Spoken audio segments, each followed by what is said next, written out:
Pleno de la Cámara de Diputados, reunido en una sede alterna en la sala de armas del Deportivo La Magdalena Mixhuca, aquí en la Ciudad de México, sede alterna ante el bloqueo de trabajadores del Poder Judicial en la Cámara de Diputados en el Palacio de San Lázaro, han aprobado en lo general esta madrugada y en lo particular, en lo general anoche, en lo particular esta madrugada, la reforma al Poder Judicial de la Federación por 359 votos a favor y 135 en contra, luego de una sesión que se extendió a lo largo de 11 horas.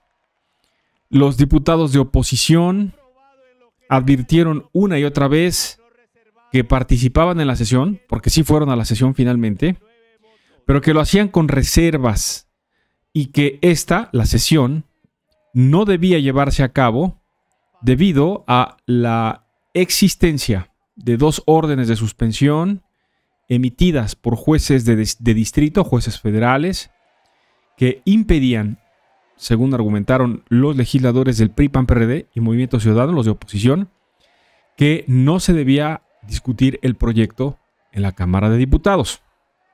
Los panistas, principalmente, le exigieron a la mesa directiva, coordinada por Sergio Gutiérrez Luna, el morenista, que se diera cuenta, se registrara pues la existencia de estos amparos para dejar constancia del sentido de la orden de los jueces federales que ordenaban que esto no sucediera.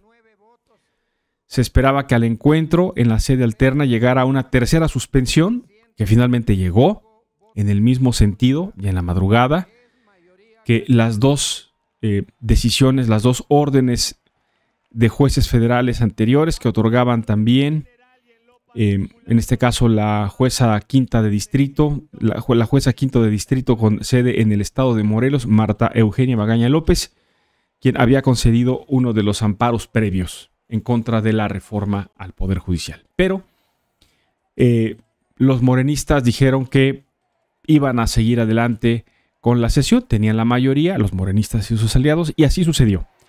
En un debate que en varios momentos tuvo momentos ríspidos, fue una sesión muy larga, comenzó a las 4 de la tarde y terminó poco después de las 4 de la mañana del día de hoy, ya miércoles. Subido de tono, empujones, jaloneos, gritos, posicionamientos, de todo. Hubo en la Cámara de Diputados, en esta sede alterna, claro, y se fijaron posturas. Le muestro a continuación 2 de las más significativas de las muchas que hubo el día de ayer en la noche y hoy en la madrugada. El panista Germán Martínez Cázares presentó una moción suspensiva del dictamen, que finalmente le fue rechazada, en la que argumentó que no todos los jueces son corruptos. Y dijo además que el único que ha liberado delincuentes confesos recientemente ha sido el propio presidente Andrés Manuel López Obrador. Así la argumentación del panista Germán Martínez.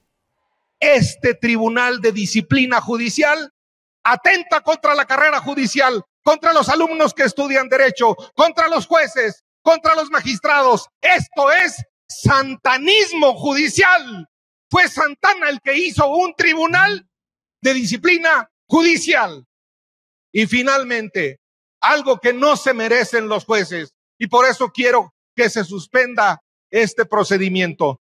No se vale una condena general, una condena abstracta, no se vale una condena a todo el Poder Judicial. No es cierto que todos los jueces son corruptos. No es cierto que todos los políticos son corruptos. No es cierto que todos los partidos son corruptos.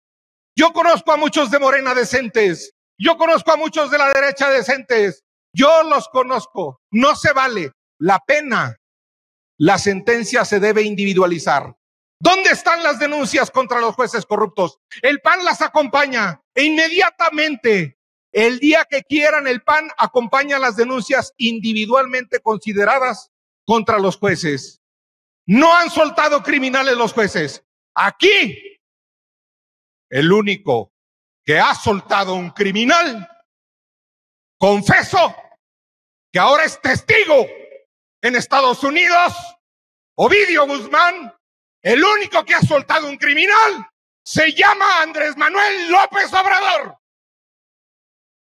Enfrente, en una improvisada tribuna, los representantes, los diputados del PT y del Partido Verde, aliados de Morena, rechazaron la validez de los amparos concedidos por los jueces de distrito para evitar que se discutiera ayer la reforma al Poder Judicial y aseguraron que todos los señalamientos y posturas sobre el tema, sobre la reforma al Poder Judicial, fueron escuchados, como lo muestra el hecho de que se realizaron más de 100 modificaciones al dictamen original.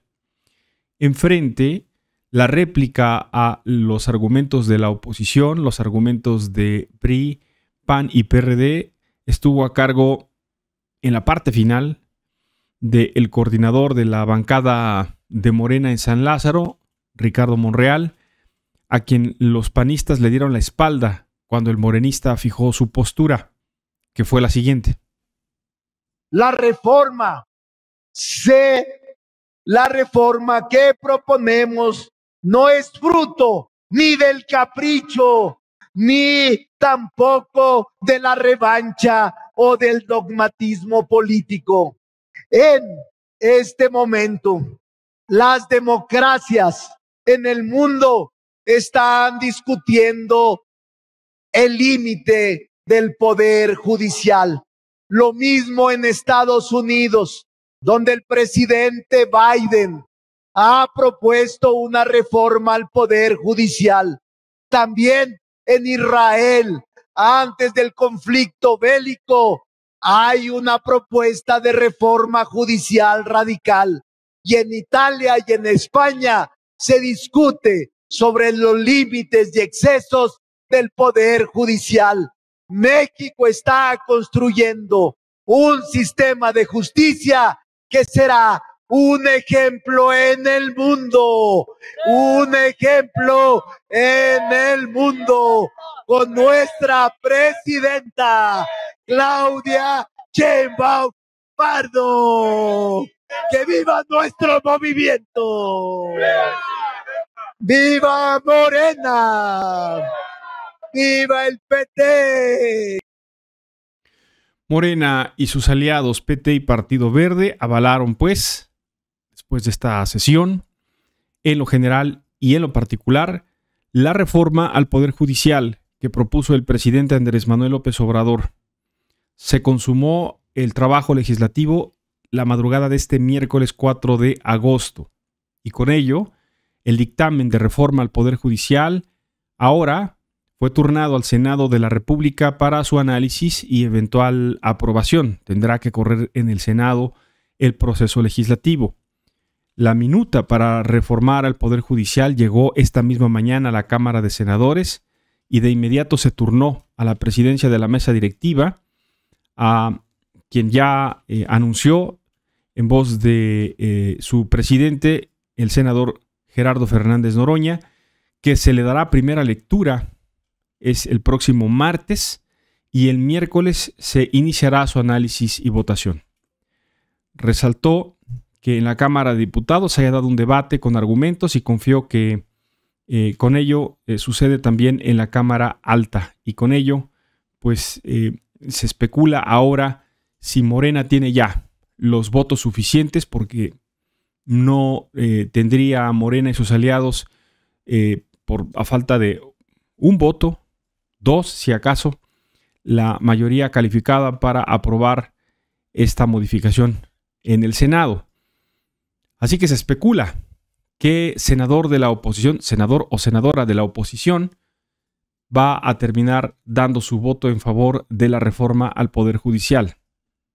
Se barajan nombres por todos lados.